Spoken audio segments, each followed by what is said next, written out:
سلام دوستای عزیزم، همراهای گرامی، مشتاقان یادگیری زبان آلمانی.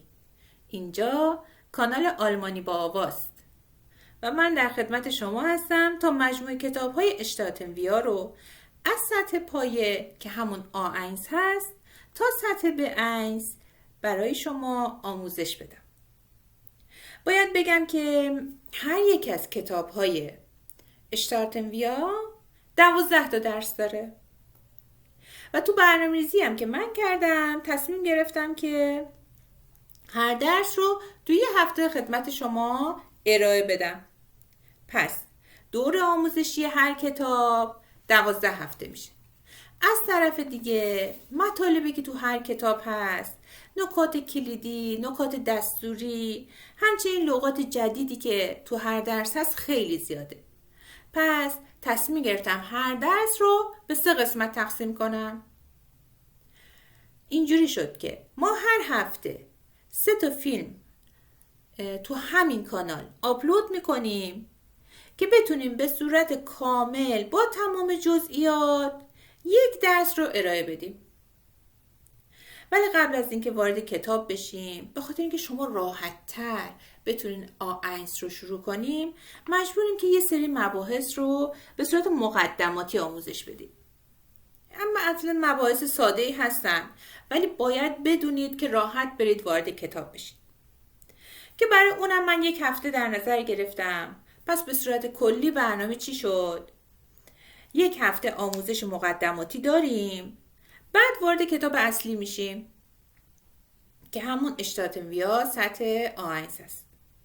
فقط دوستان، اگر از آموزش‌های ما خوشتون اومد و برای اینکه باعث دلگرمی ما بشه تا کارمون رو با انرژی بیشتری ادامه بدیم، لطفاً ما رو حمایت کنید. لایک و کامنت یادتون نره. همچنین ما رو سابسکرایب کنید و زنگوله رو به صدا در بیارید تا هر وقت فیلم جدیدی آپلود شد شما ازش مطلع بشید. ممنون از حمایت تک تک شما عزیزان.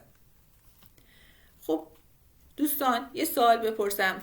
وقتی که ما میخوایم یک زبان جدید رو یاد بگیریم، ابتدا باید چی یاد بگیریم؟ بله، ابتدا ما با حروف اون زبان آشنا میشیم. پس منم اینجا به صورت اجمالی حروف زبان آلمانی رو خدمتون آموزش میدم. دوستان یه نگاهی بندازین ردیف اول، دوم، سوم. ردیف فعلا ردیف آخر یعنی ردیف پنجم بیخیال شین. تا ردیف 4 یه نگاه اجمالی بندازین. بله، کاملا ما با این حروف از نظر نوشتاری آشنا هستیم. دقیقاً حروف زبان انگلیسیه. ولی خب این که چه اسمی دارن، یعنی چی صداش میکنن و این که چه صدایی تولید میکنه کمی با زبان انگلیسی متفاوت. ولی همین که از نظر نوشتاری کاملا یکسانند، خب خیلی مزیت بزرگیه.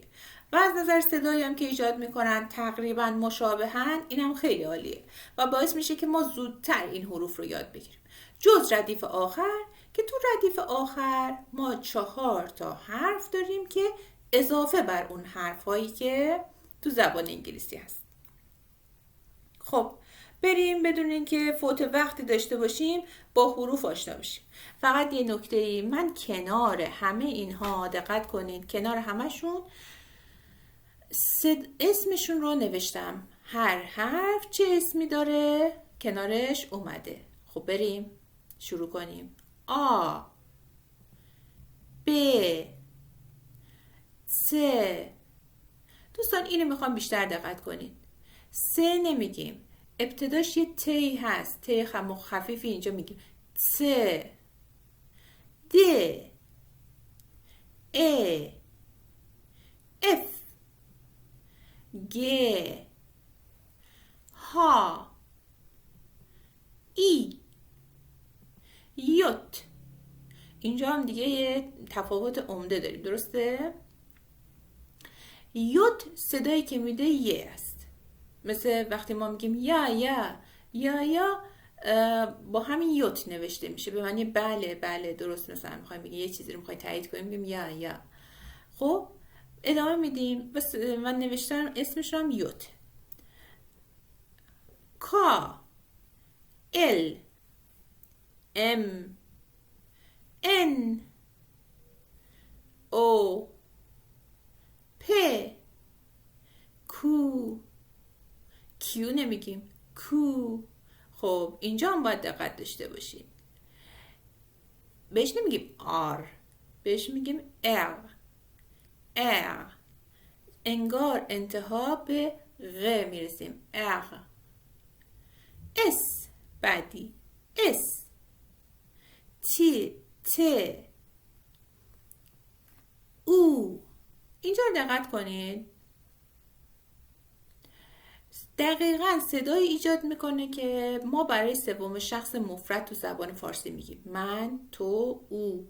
اینم همین صدا رو داره، او. فاو صدای ف میده، اسمش فاو صدای ف میده، پس اینم فرق داره، اینم تو صدا فرق داره.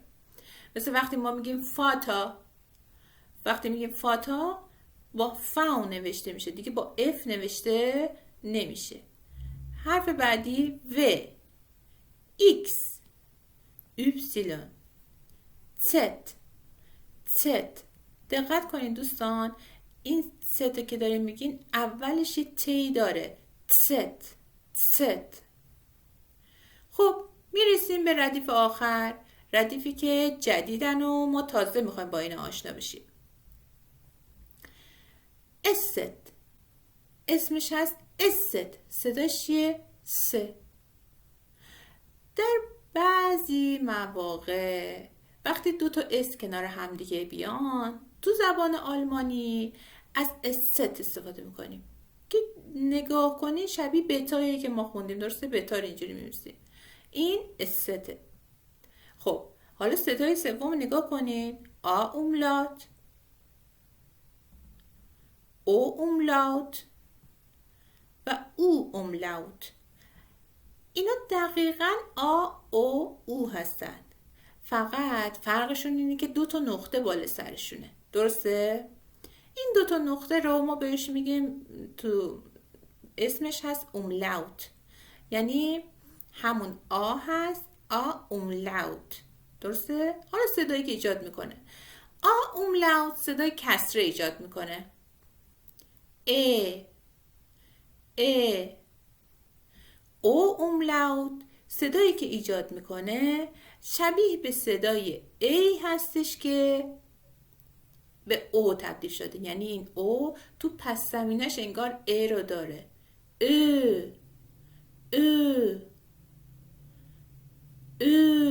متوجه شدین؟ میخوای یاد بگیرین باید تمرینش اینجوریه که شما صدای ای رو بکشین، خب بعد از اون دهنتون رو قنچه کنین که او رو بگین، متوجه شدین؟ صدای او اوملاوت هم همون اویه که پس زمینش صدای ای میده، ای. دقیقا ای رو میکشین، بعد لباتون رو قنچه میکنین، صدای او اوملاوت رو به دست میارین. این برای تمرینه، فهمیدین؟ یعنی که دیگه خودتون بعد دستتون میاد، الان واسه تمرین این کار رو انجام میدین، ای. و اینکه این صدا واقعا از ته گلوتون داره میاد. حالا این دوتا واقعا اینکه 100% حالا بخواید روش فوکوس کنید، وقت خودتون رو بگیرید از اینکه من باید دقیقا اینا یاد بگیرم و اینا نیست. واقعا الان فعلا برای آشنایی شما کم کم دستتون میاد، یک بخش خیلی مهم و اساسی تو یادگیری زبان آلمانی هم نیست و اگر نتونید خیلی هم خوب اینو تلفظ کنید، مشکلی در یادگیری زبان آلمانی برای شما و یا اینکه بخوای ارتباط بگیری با دیگران و نتونی ایجاد نمیکنه. همه این چیزها به مرور زمان دستتون میاد و خب ما به صورت اجمالی داریم میگیم، این به این نیستش که همین الان هر چیزی که بهتون گفتیم 100% حفظ باشید، ولی میخوایم که انقدر بدونید که حروف حالا چیا هستن و پس زمینه شما آشنا باشه با این صداهایی که ایجاد میکنه. این که وقتی میشنوی نگی این چیه اصلا، ما این نکته رو میخوایم. حالا یه چیزی میخوام بهتون بگم، تو زبان انگلیسی هم همینه. بعضی وقتا حروف در جایگاه‌های مختلف صداهای مختلف میدن، یا بعضی وقتا 2 تا 3 تا حروف کنار همدیگه قرار میگیرن و یه صدای جدید ایجاد میکنن. مثلا چی؟ مثلا تو زبان انگلیسی ممکن اس کنار اچ بیاد صدای ش میده، درسته؟ تو زبان آلمانی هم همینه. پس ما میخوایم بریم این استثناءات رو، این حالتهای حروف رو در زبان آلمانی آشنا بشیم. اول براتون تو این سمت راستتون واسه این که تو ذهنتون باشه و هی ببینینش، سمت چپ تصویرتون حروف رو آوردم، حروف زبان آلمانی رو. حالا شرایط خاصی که ایجاد میکنه رو میگیم. اس به خودی خود اکثراً به خصوص وقتی در ابتدای جمله قرار میگیره صدای ز میده. مثل اینجا آخرین ردیف رو نگاه کنین، زی خب معانی مختلف داره، ولی اولین معنیش همون او برای سوم شخص مؤنثه.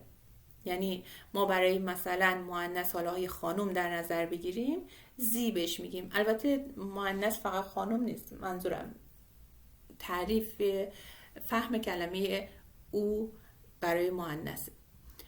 خب 2 حالت دیگه داریم. یک وقتی که اس در کنار ت میاد صدای ش میده، میشه شت شت. مثلا کلمه چی؟ همین کتابی که داریم میخونیم شتاتن ویا، درسته؟ اسم کتابمون شتاتن ویا است دیگه، درسته؟ یا اگر کنار پ قرار بگیره، اس کنار پ قرار بگیره، شپ شپ صدای ش میده، شپ. مثل چی؟ شپات. شپات یعنی چی؟ یعنی ورزش. اینجا اینم جالبه.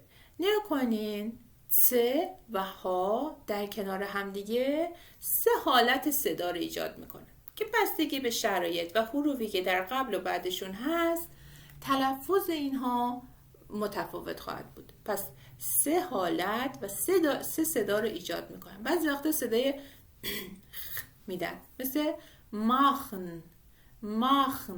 ماخن یک فعله به معنی انجام دادن. بعضی وقتا صدای ش خفیف میده، مثل ایش دیش. نگاه کنید دوستان، وقتی شما میخواید این حالت ش خفیف رو بگید، ش نیست. یعنی چی؟ یعنی مثل وقتی که لبخند میزنید لباتون به 2 طرف باز میشه. خب اون وقت هوا از لای دندوناتون رد میشه و میاد بیرون. اون صدای ش خفیفه. موقعی بگی ایش، درسته؟ زکس ردیف آخر صدای که داد، زکس یعنی 6، صدای که میده. خب وقتی آ با او کنار همدیگه قرار بگیره صدای او میده، مثل تقاوم یعنی آرزو، او. وقتی آ اوملات کنار او قرار بگیره صدای اوی میده، تقایمه یعنی چی؟ یعنی آرزوها، جمع کلمه تقاومه.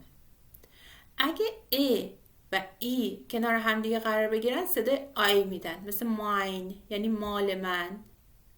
خب اگه اس، س و ها کنار همدیگه قرار بگیرن صدای ش میدن. این دیگه شی واقعیه دیگه. منش یعنی بشر، انسان. اگر قبلش یه ت بیاد صدای چ میدن، چاو. اگر پ بعدش ف بیاد صدای پف، مثل پفاد. و در ادامه و آخریش خدا رو شکر اگر ا همراه با او بیاد. دوستان این همونه. چرا؟ چون که اینجا آ اوملات گفتیم صدای کسره میده دیگه. اینجا ما ا داریم، پس صدایی که این دوتا ایجاد میکنن یکیه، اوی، مثل دوی. حالا چرا نگاه کنید، اینجا چرا گفت خونده بودیم دیگه، دویچ. چرا نگاه کنید، درسته؟ اوی که اینجاست فقط یه دش صدای خودشو میده، بقیهش با ترکیب حروف یه صدای ایجاد میکنن. این صدای ت و ست صدای تس میده، تس میشه یتست. یتست یعنی حالا. ا و ا صدایی شبیه به صدای آ میدن. آ هم نه، ام نه، آ مثل فاتا، فاتا، درسته؟ میگم دوستان که میبینید حالا زیاد وحشت نکنید، بگید که مثلا خیلی سخت و اینا. چند بار تکرار کنین، این فیلم رو چند بار گوش بدین، از این صفحه اسکرین شات بگیرید، برای خودتون یادداشت برداری کنید و چند بار تکرار کنید. حتما دستتون میاد، یه ذره حالا راه میفتین، ولی قرار نیستش که همه رو کامل و 100% یاد بگیرین. پس فقط کافیه که یه ذره آشنا بشین و با این حروف یاد بگیرین. خب بریم صفحه بعد.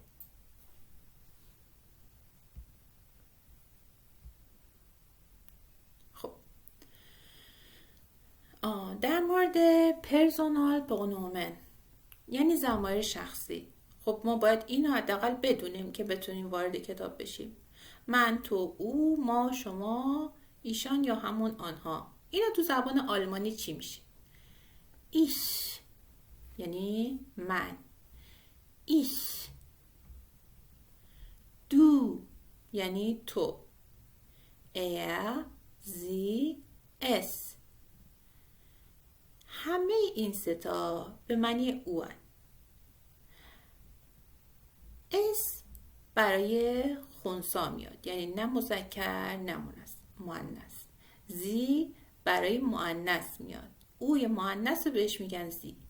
ایا یا همون ابتدا بچه ها ایر بهش میگن ایا که برای مذکر میاد. پس او رو اگه بخوایم به صورت مذکر بیان کنیم از ایا استفاده میکنیم. ویا یعنی ما. starten wir، ویا رو اونجا خوندین درسته؟ ویا یعنی ما. ایا یعنی شما. زی یعنی آنها. یه چیزی دیگه داریم که اسش به صورت حروف بزرگ نوشته میشه، درسته؟